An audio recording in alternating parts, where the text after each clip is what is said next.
자, 2부에서는 제가 간단한 프로그램 하나 짜볼 건데요. 데이터베이스에서 그 데이터를 조회해 오는 그런 프로그램 하나 짤 겁니다. 짤 건데 이거를 이제 그 테이블 생성부터 이제 GPT를 활용을 해볼 거예요. 테이블 생성을 할 때 하는 걸 활용해 볼 건데, 요거는 이제 기존에 시간 관계상 해놓은 거를 보여드리도록 할게요.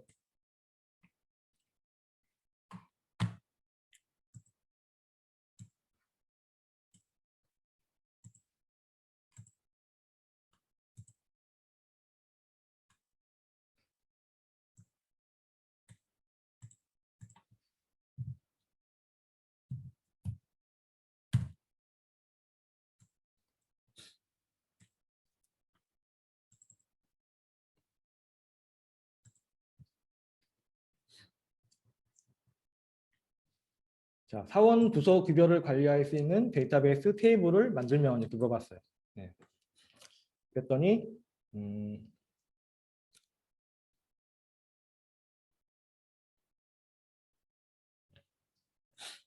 자, 사원 테이블 어쩌고저쩌고, 네, 부서 테이블 어쩌고저쩌고 이렇게 설명해 줬어요. 그러면은 그럼 위 항목대로 테이블 생성 SQL문을 작성해달라고 요청했더니 이게 쫙 탭을 만들어줬어요. 네. 요걸 이렇게 친절하게 또 카피까지 할 수 있게 또 이렇게 카피를 해서 얘를 제가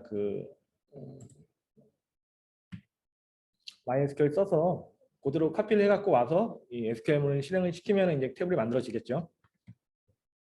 사실 이런 작업들은 이제 항목이라든지 이런 것까지 세세하게 다 작업을 해야 되겠지만은 경우에 따라서는 뭐 도움을 받을 수 있는 경우가 있겠죠. 그래서 네.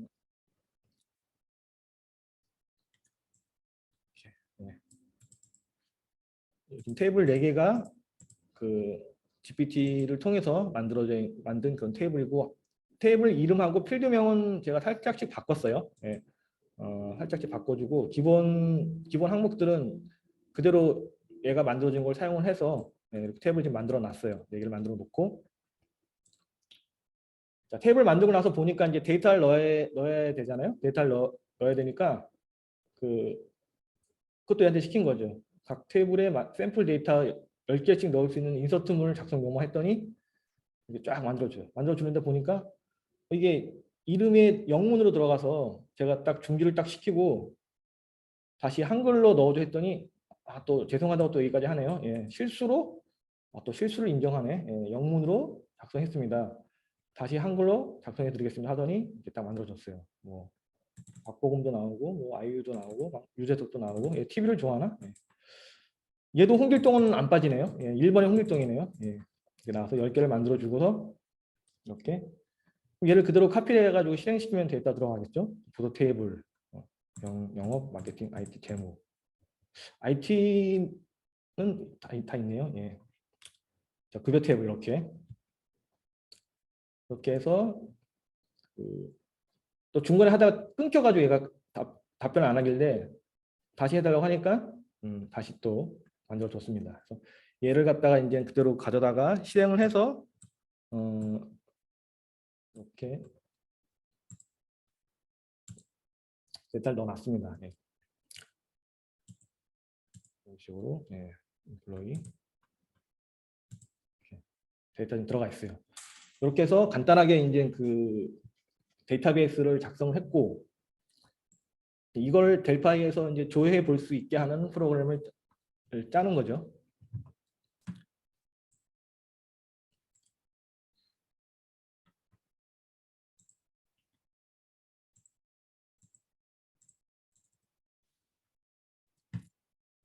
자, 메인 화면에서는 일단 질문을 해야 되니까, 근데 질문을 제가 2개로 나눈 게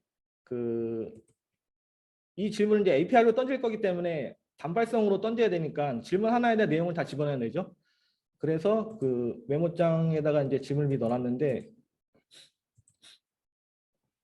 어디 갔나?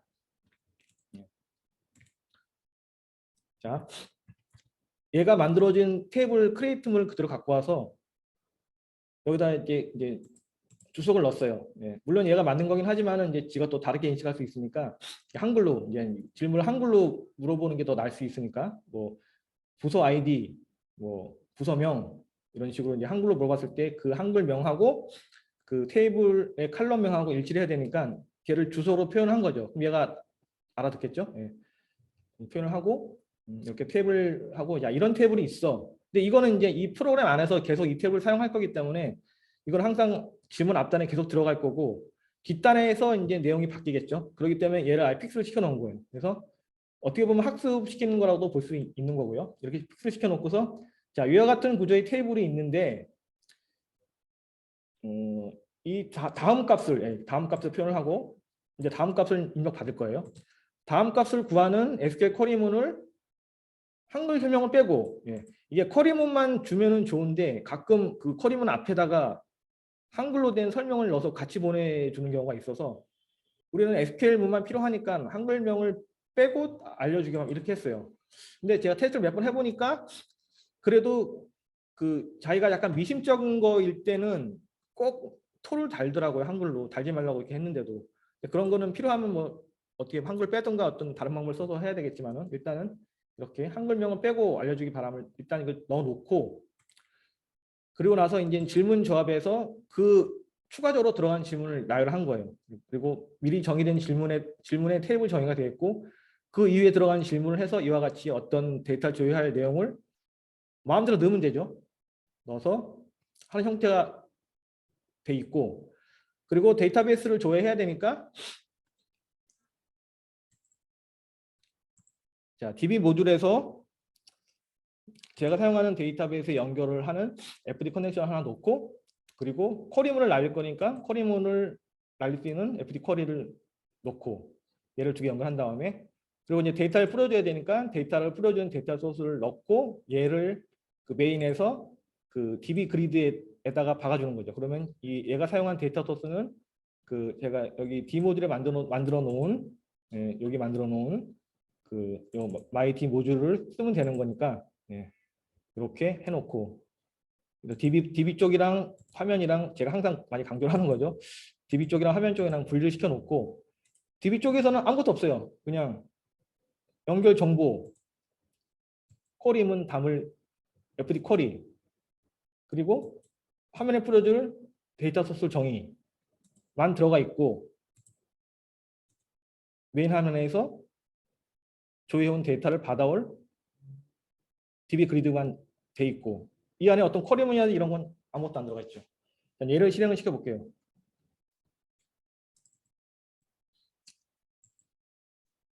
실행을 해보면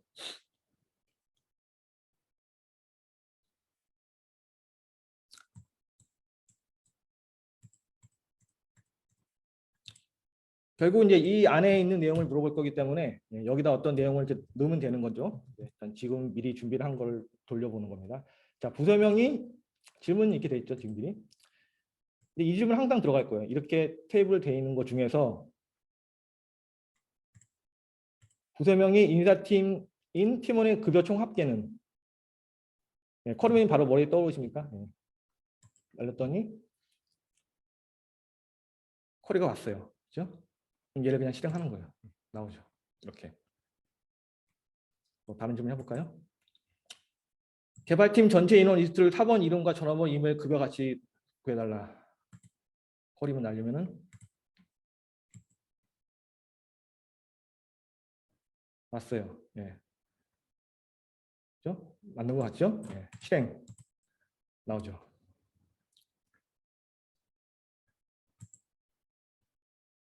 자, 급여와 함께 입사일 순으로 전체 팀원을 부서와 같이 구함.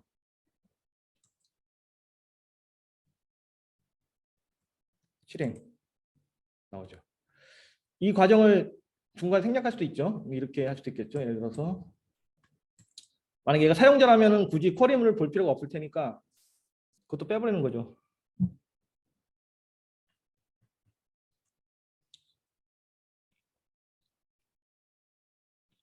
그냥 바로 결과를 보여주는 거죠. 그냥 실행되게 지금 이제 쿼리문 실행 것들을 눌렀는데 이것까지 같이 실행해 버리는 거죠. 한 방에. 그러면은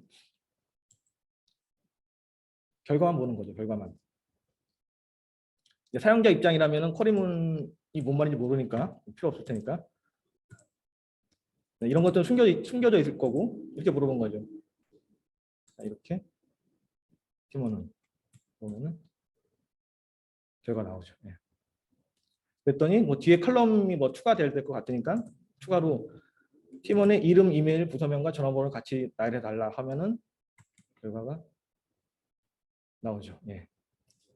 자, 이 얘기는 뭐냐면은 기존에 이제 그 조회 프로그램을 만들 때 여러 가지 조건들에 대한 그 조회에 관한 내용들 쿼리문을 다 작성을 해놓고 그 쿼리문이 뭐 서버에 저장이 돼 있든 아니면 뭐 클라이언트 앱에 저장이 돼 있든 어딘가에 저장이 해놓고 거기에 맞게 조건을 만들어 짜서 쿼리문을 만들고 이런 쿼리문을 저장해놓고 이런 식으로 작업을 했던 부분들이 필요가 없어질 수 있다는 거죠. 이게 정확하다면은 물론 검증은 필요하겠지만은 정확하다면은 그리고 그 얼마든지 추가적으로 질문을 할 수가 있기 때문에 뭐 여러 가지 요소들을 경우의 수를 따져서 질문을 받아서 결과를 다 낼 수가 있다는 거죠. 여기다 지금 뭐 추가적으로 뭐 연도 뭐 몇 년도 이런 것도 넣을 수 있고 뭐 일단 여러 가지 조건을 뭐 다 넣을 수가 있겠죠. 말로 뭐 어떤 소팅 조건 뭐 나열 순서 뭐 이런 식으로 말로써 이거를 이제 넣어서 조율을 해볼 수가 있다는 거죠. 그렇다면 이제 이런 여러 가지 조건들을 그 쿼리문을만 받아서 이 쿼리문 받은 쿼리문을 그 이 어플리케이션 안에 넣을 수도 있을 거고 아니면 런타임에서 받아서 실행할 수도 있을 거고 대신에 검증은 돼야 되겠죠. 그런 식의 개발도 가능해진다는 거죠. 보통 제가 이 작업을 하면서 느꼈던 게 뭐냐면은 저도 이제 쿼리 쪽으로는 뭐 그 전문가가 아니니까 이제 좀 복잡한 쿼리 같은 경우에는 그 데이터베이스를 잘하는 후배 개발자한테 가끔 부탁을 해요. 그래서 야 테이블 구조 뭐뭐 돼 있는데 이거 내가 데이터 뭐 뽑아야 되는데 쿼리문 짜주려 그러면은 그 친구가 열심히 짜줘서 저한테 보내주거든. 그러면은 야 이거 돌려봤더니 여기서 에러 하나 이 필드 이 필드 빼줘. 그럼 다시 수정해주고 이런 작업을 가끔씩 이제 후배한테 부탁한 경우가 있었는데 그런 작업을 후배한테 부탁하듯이 이 GPT한테 부탁을 하는 거죠. 이 쿼리문 이렇게 되어 있는데 한번 짜서 줘. 돌려봤더니 이거 안 맞네? 그거 다시 해줘. 다시 해주니까. 좋아. 그럼 이걸 갖다 뷰테이블로 만들어도 좋을 것 같은데 뷰테이블로 만들어도 뷰테이블로 받아서 처리하고 이런 식으로. 기존에 그 사람 개발자들이랑 채팅으로 했던 작업들을 이 GPT랑 할 수 있다는 거죠. 네. 그래서 그 쿼리문을 그대로 검증이 되면 그대로 사용해도 되고 아니면 이렇게 런타임에서 바로바로 쿼리문을 적용시켜 가지고 데이터를 뽑아낼 수도 있고 이런 것들이 가능해진다는 얘기입니다. 예. 재밌죠? 예. 프로그램 되게 간단하죠? 예. 소스 볼까요?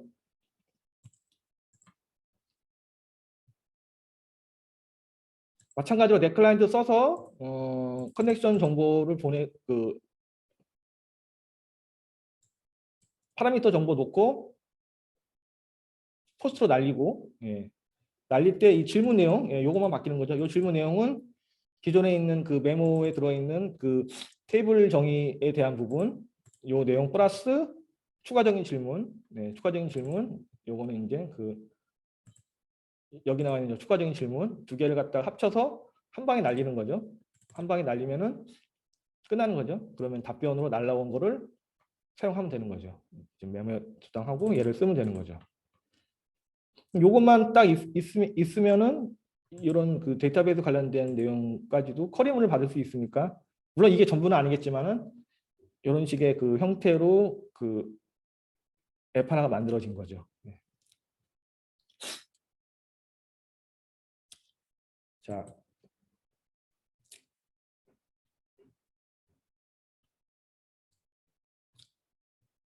이거를 먼저 설명드릴게요. 뒷부분에 나와 있는 내용인데 이 부분 먼저 설명드릴게요.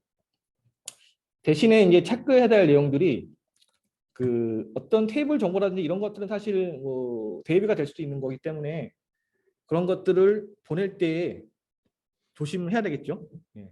이게 GPT의 모든 질문이 저장이 되고 그 질문이 재가공돼서 다시 제3자에 제공될 수 있기 때문에 그런 것들은 한번 확인을 해줘야 될 것 같고 그래서 뭐 그 기업에서도 GPT를 써야 되니 말아야 되니 그런 말들이 계속 나오고 있는 이유이기도 하고요. 그리고 또 그런 코드를 받았을 때 그 내용들이 다른 개발자들한테도 동일하게 공유가 될 테니까 어떤 경쟁 업체가 있다거나 뭐 그런 내용이라면은 또 마찬가지로 그런 코드 내용들을 사용하는 거에 있어서는 또 한번 좀 생각을 해봐야 될 문제인 것 같고요. 그리고 뭐 개인정보 보호에 대한 부분들도 아직 안전장치가 거의 없어서 실제로 이제 GPT의 그 결제 정보가 그 답변으로 유출된 사례가 있었어요. 그래서 그걸 오픈 AI에서는 뭐 수정을 했다라고 하는데 그런 내용들도 민감한 내용들도 아직 안전장치가 좀 미비하지 않나라는 생각이 들고 있습니다. 비슷한 내용이죠. 예, 보안 사고가 발생했을 때 법적으로 보호할 수 있는지 대한 내용도 없고 아까 제가 교보문고에서 책을 많이 봤다고 했는데 그 책에 나와 있는 그 답변 내용들이 결국은 그 GPT가 답변해 준 내용을 그대로 출력을 해가지고 책을 만들어냈는데 거기에 저작권은 없는 건가? 그런 생각이 들더라고요. 그리고 그 답변을 그 내기 위해서 많은 사람들이 했던 질문들도 참고를 했을 텐데 그 내용들을 질문한 사람에 대한 어떤 그 권리는 보호받지 못하고 있는 거죠. 예, 그런 점도 생각을 해봐야 될 것 같고 또 불법적인 문제라든지 민감한 문제에 대한 답변을 제안했다고는 하지만은 역시 또 이것을 푸는 방법은 또 공개가 돼 있어서 뭐 그 내용까지는 여기서 공개를 하면 안 되겠지만은 어떤 옵션 키를 써서 질문했을 경우에 GPT에 막혀져 있는 그런 답변을 받을 수 있는 것들도 다 오픈이 돼 있기 때문에 사실상 무의미하죠. 그래서 최근에 또 나온 기사 중에서 뭐 그 이런 인공지능 챗봇을 뭐 6개월 동안 뭐 개발 유예를 하자라는 그런 얘기도 나오고 있는데 뭐 하여튼 그런 내용들 때문에 이제 나오고 있는 것 같아요. 그래서 이러한 내용들을 이제 프로그램이 적용할 때에는 그 어느 부분까지를 그 실제로 적용할지는 어쨌든 그 개발하는 개발자들이 판단해서 해야 될 문제인 것 같고 물론 분명히 도움을 받을 수 있는 소지는 있지만은 아직까지 뭐 벌써부터 이런 형태로 이런 어플리케이션이 개발돼서 실제로 뭐 사용될 수 있을지 모르겠지만은 예. 어쨌든 이런 형태가 가능하다는 거 예. 판단은 뭐 각자의 몫인 것 같습니다. 예. 저도 이거에 대해서 답변을 드릴 입장은 아닌 것 같고요. 어쨌든 재밌습니다. 저는 재밌고 아 이렇게도 되는구나 예. 생각이 들고 단순하게 생각해야 되겠죠. 예. 그리고 아까 질문 주셨던 내용인데 여기 지금 여기 게딧에 2개가 올라와 있어요. GPT 관련된 게 2개가 올라와 있는데 게딧 패키지 가셔가지고 챗 GPT 치시면은 이렇게 나오는데 예, 2개 예. 한번 써보세요. 예, 요거까지는 저희가 준비를 못했는데 특별한 건 아닌 것 같고 일단은 API 통신하는 쪽이랑 뭐 이 GPT를 조금 더 편하게 그 델타 안에서 쓸 수 있는 방법도 인 거니까 한번 써보시는 것도 나쁘지 않을 것 같아요. 예. 이것도 참고를 하시면 좋을 것 같고 요 관련된 글은 또 저희 그 웰컴 게시판에 그 포스팅이 되어 있으니까 같이 참고를 해서 보시면은 될 것 같습니다. 그리고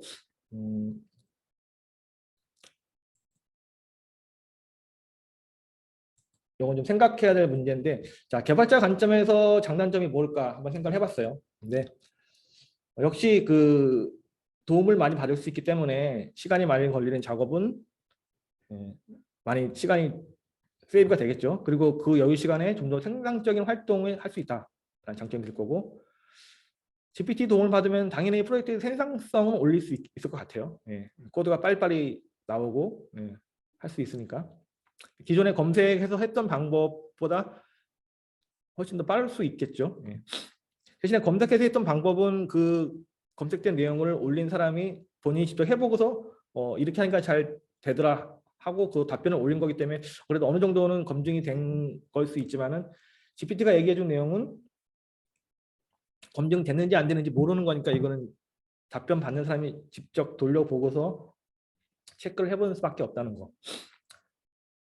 그리고 또 새로운 플랫폼이 나온 거기 때문에 이런 새로운 플랫폼 환경이 나오면은 어쨌든 기존에 있는 그 기존 거대 플랫폼 사업자는 위기인 거고 그렇지 않은 사람들은 기회인 거죠. 또 새로운 서비스나 솔루션을 만들 수 있는 좋은 기회가 분명히 생길 거라고 생각을 합니다. 이제 아이디어 싸움이 시작된 거죠. 그리고 결국은 이제 GPT가 작성한 소스 코드를 이해해야죠. 검증을 해야 되니까 그 코드를 또 보다 보면은 역설적인 거긴 하지만 또 코드를 이해할 수 있는 능력이 올라갈 수 있는 거죠. 분명히 있다고 봅니다, 저는. 단점이라면은 당연한 얘기겠지만 기계 의존도가 높아지면은 학습 능력이 떨어질 수가 있겠죠. 너무 기계 의존하다 보면은. 예. 그리고 프로그래밍 언어를 배우는 게 결국은 기계를 소통하기 위한 건데 GPT랑 통신하는 거는 사람의 대화를 하는 거기 때문에 어떤 논리적인 어떤 대화를 잘하는 사람이 또 개발자의 능력이 되는 거죠. 이 장점일 수도 있고 단점일 수도 있겠네요. 또 우려스러운 거는 이런 플랫폼들이 결국은 거대 기업에 의해서 또 좌우되는 게 나오기 때문에 그런 건 또 독점이 생기면 안 되는 거니까 그런 건 또 단점이 될 수가 있을 것 같아요. 자, 또 하나 소개시켜 드릴 게 뭐냐면은 이거는 GPT 창 안에서 우리 어디 갔어?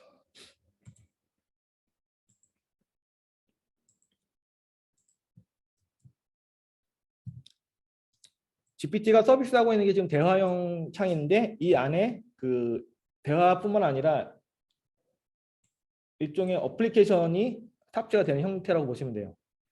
인앱 형태, 인앱이 아니고 플러그인 형태의 앱이 탑재가 되는 형태인데 여기 나와 있는 예가 되겠죠.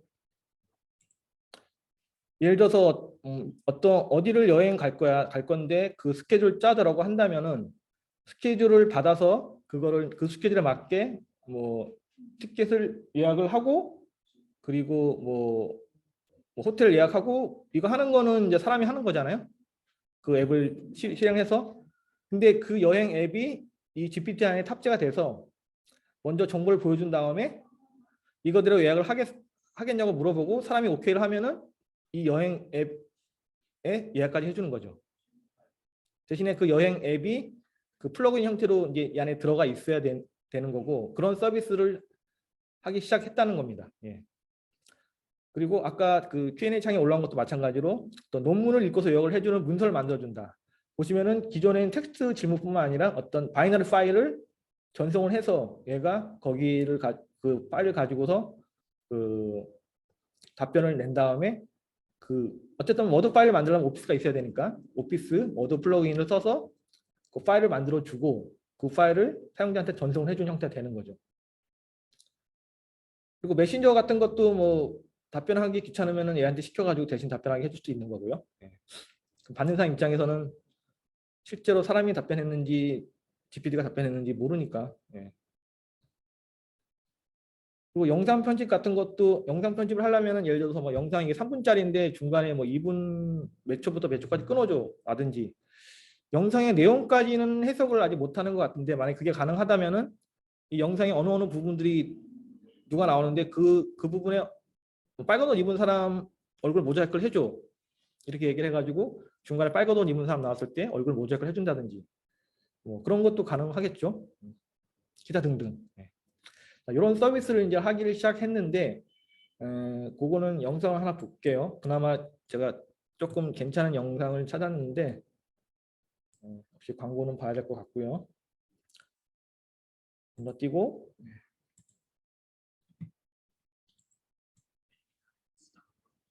플러그인에 관한 내용을 설명해 준 영상인데 자세한 거는 제가 링크를 달아놨으니까 직접 보시면 될 것 같고 이렇게 몇 가지 지금 플러그인이 지금 탑재가 되어 있고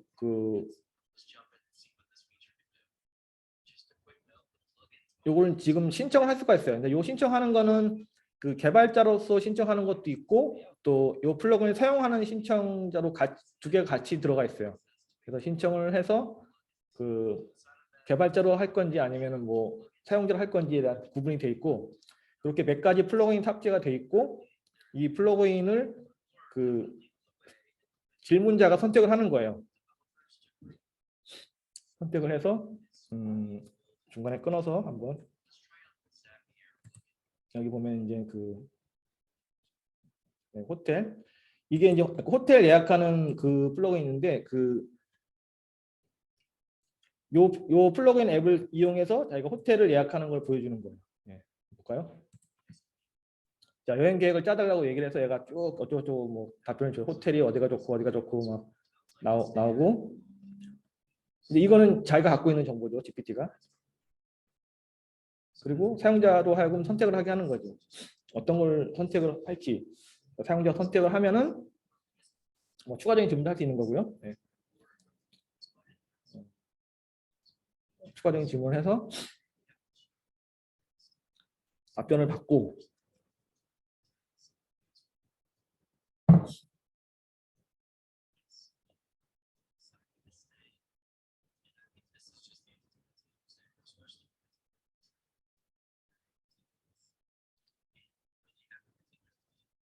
그리고 그 사용자가 선택을 하면은 그거를 가지고서 실제로 예약까지 해주는 거죠. 네. 대신에 이 앱이 그 GPT 안에 플러그인 형태로 내장이 돼 있는 거죠. 이 개발사가 이제 플러그인 형태로 이제 GPT에다 탑재를 시켜 놓은 거겠죠. 자, 영상은 이제 링크가 있으니까 궁금하신 분들은 뭐 추가적으로 더 보시면 될 것 같고요. 자, 그렇다면 이게 의미하는 거는 그 실제로 이제는 그 지금 스마트폰에 들어와 있는 그런 플랫폼 앱스토어 플랫폼 이런 것들이 또 하나 생긴다는 거죠. 그래서 기존에 그 앱으로 서비스를 했던 그런 개발사들이 이 GPT를 통해서 이런 서비스를 하는 플러그인을 만들 수 있다는 거죠. 그러면은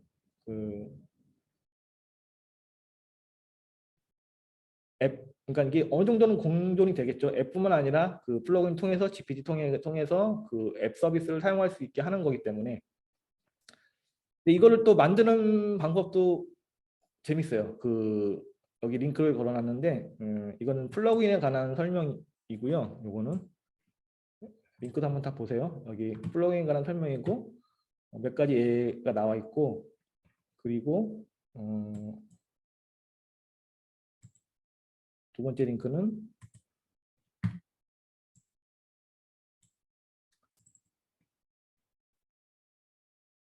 플러그인을 어떻게 만드는지에 대한 내용인데